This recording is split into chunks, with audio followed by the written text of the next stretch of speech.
Hi, this is Sharon Nguruwe and this is yet another video. If you are here for the first time and you are interested in the best way to teach your child to have fun and a happy relation with education, or you want to maximize your child's potential, you can subscribe to this YouTube channel so that you don't miss out on any video. So in my today's video, I'm going to look at pre-writing activities. Okay, so first of all, I want to say thank you to all my subscribers. We've hit 500 subscribers. Thank you so much. Continue supporting my channel so that we can have as many subscribers as we can. Let's hit 1K. All right, so thank you so much. Thank you so much for your continued support, for supporting my channel. I really appreciate it a lot. So like I said, in today's video, I am going to look at pre-writing activities. Toddlers or the preschoolers to prepare their hands to write, okay? So you know the children, they need strong hands in order for them to write.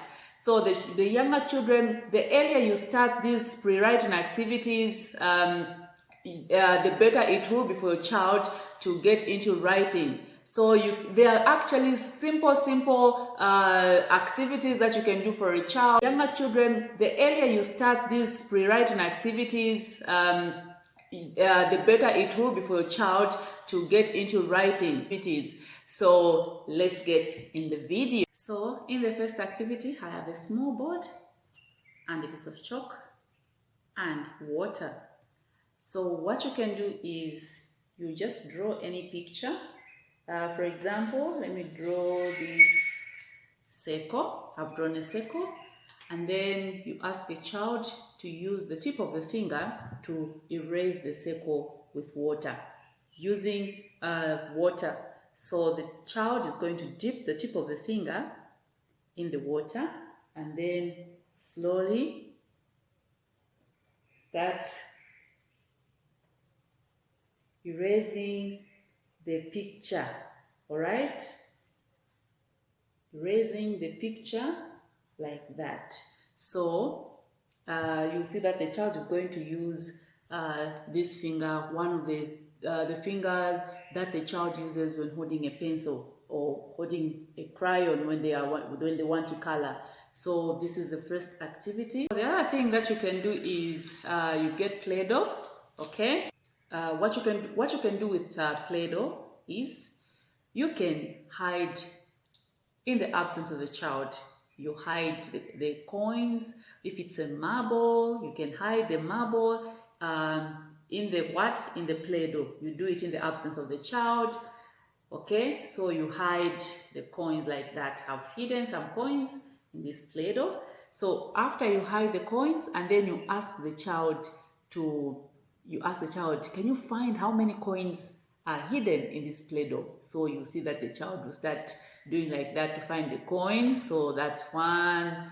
Then there's another one. There's another coin there. And there's another coin there. So you find that the child is going to find the coins that are in the Play-Doh. Okay? So that is how you can make it fun for the child.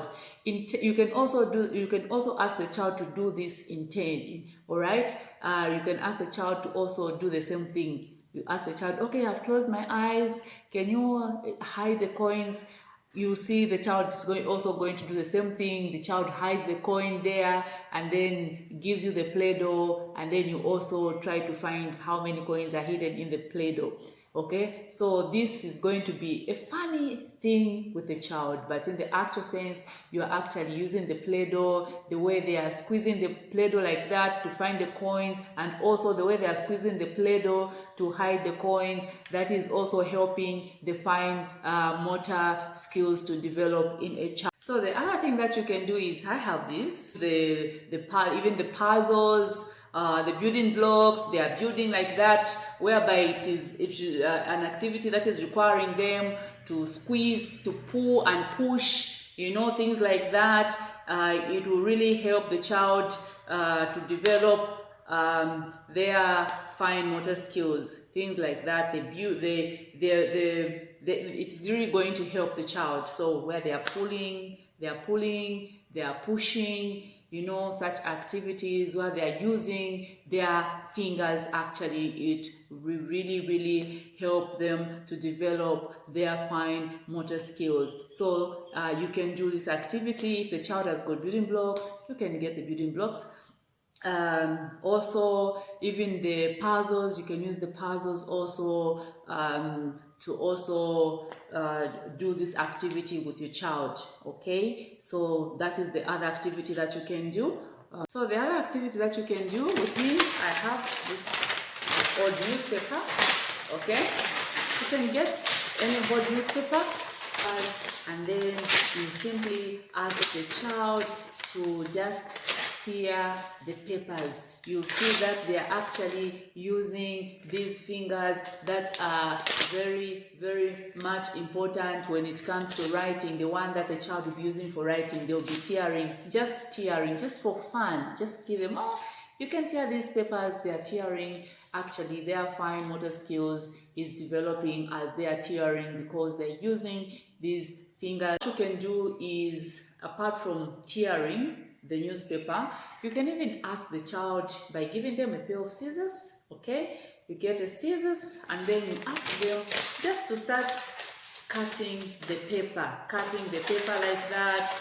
Cutting the paper, you see that the child is going to cut some papers, just cutting out or anything, cutting out some of the papers. You find that the child's fingers will be developing and the child will be getting ready for writing. So these are actually very important activities for children if you are getting your child into writing. Okay, so you can do that. So the other activity that you can do is you need coins. They're different, all right, whereby you engage the child in sorting things. In this activity, what you need is you need that, you also need that, and then here you ask the child to start sorting these coins. Okay, if you have colored marbles, you can also use different colored marbles, and then you ask the child to sort those marbles in different places. So here you see the child will start picking and put there. That one, same as that one, puts it there. That one puts it there. That one puts it there.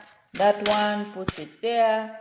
That one puts it there. When you notice that when picking, the child is actually using these tips of the finger, picks there, puts there, picks that, puts there, picks that, puts there, picks that, puts there. The child is actually using the tip of the fingers, which are really important and which really needs to be developed in fine motor skills, because these are the fingers that needs to be developed in writing. They are the ones that help the child in writing. So the more the child do this, you find that the child is also improving in the way of handling things using the fingers. Okay, so this is another thing that you can do. The other activity that you can do is using the flour that we usually use in our homes, the one you usually use in the kitchen. You can also use maybe a milli meal, or you can also use sand. Okay, so if you have sand, you can also use sand. But I'm using flour in this activity. So here what you can do, you can get flour and then you also put it like that on a tray. After you do that, and then if it's sand you've used, it's not a problem. What you can do is then you ask your child, after you sprayed it on the tray like that, you ask your child to actually draw, okay? Or maybe you can just say, can you draw a smiley face? Okay, so you see your child is going to use the tip of a finger, and you tell them that you actually want to see, you want to see them drawing. So you see the child is going to draw like that, like that. They draw smiley faces like that. If they are If they are maybe a little bit bigger, you can even ask them to draw maybe shapes. So you see they'll draw the shape like that on the flower, or even in the sand, or whatever you've used. So the other thing that you can do is you need stickers. You also get a picture. What you can do is, children, they love stickers very much. They love stickers actually. So what you can do is you ask the child to start removing the stickers, okay? To remove the stickers, and then start putting on the picture like that, okay? Very important, because that process of removing the stickers and also pressing really helps the child in developing, okay? Because there is that strengthening of pushing and removing the stickers from the piece of paper. So this really helps a child. So you see the child will put like that. If you see that your child is struggling in removing from the stickers, what you can do is you can simply just remove that and then let the stickers remain on paper, so that the child can easily just remove the stickers like that. You can remove that paper so that only the stickers remains on the paper, so that the child will be able to do to remove the stickers from the paper easily and stack them there like that. So this is the other thing that you can do. Okay, so that is another activity. It really helps a child in developing their fine motor skills. So you can do this activity with your child at home. It's very simple. It's very simple. It's something that you can do at home. It's not difficult. So the other activity that you can do is by asking the child to scribble. Okay, you can either give them a board like this one. You ask them just to write anything, or just scribbling. Okay, it's very important. Let them scribble. That's why you find that at home, in your home, sometimes you find that the child has scribbled the wall. Okay, they've gotten, whenever they come across a pencil or a crayon, you find the house has been scribbled. Okay, so that is actually the foundation of writing. But I'm not saying let them scribble on the wall, but provide them with somewhere where they can just be scribbling. Give them, even if you have plain papers, enough plain papers, give them enough plain papers so they can scribble on those papers. If you have books, maybe whatever paper where the child can scribble and see what they've scribbled. Don't give them newspaper. There's already printed work there. If the child scribbles, they will not see anything. What they really want is they scribble, and then they see what they've scribbled. So give them anything. If you have the small board, you can give them a small board, and then you ask them to do what? To scribble on the board, or they scribble on a plain paper, or in a book, or just get them a book, any plain book, and they just use it for scribbling. Okay, so that is very important for the child. Well, that's all I had for you in this video. I hope you've liked the video. If you've liked it, you can give it a thumbs up. Don't forget to subscribe if you haven't subscribed yet. If you're my subscriber already, wow, I appreciate you. Thank you for being part of this family. I really appreciate it. And also, you can share this video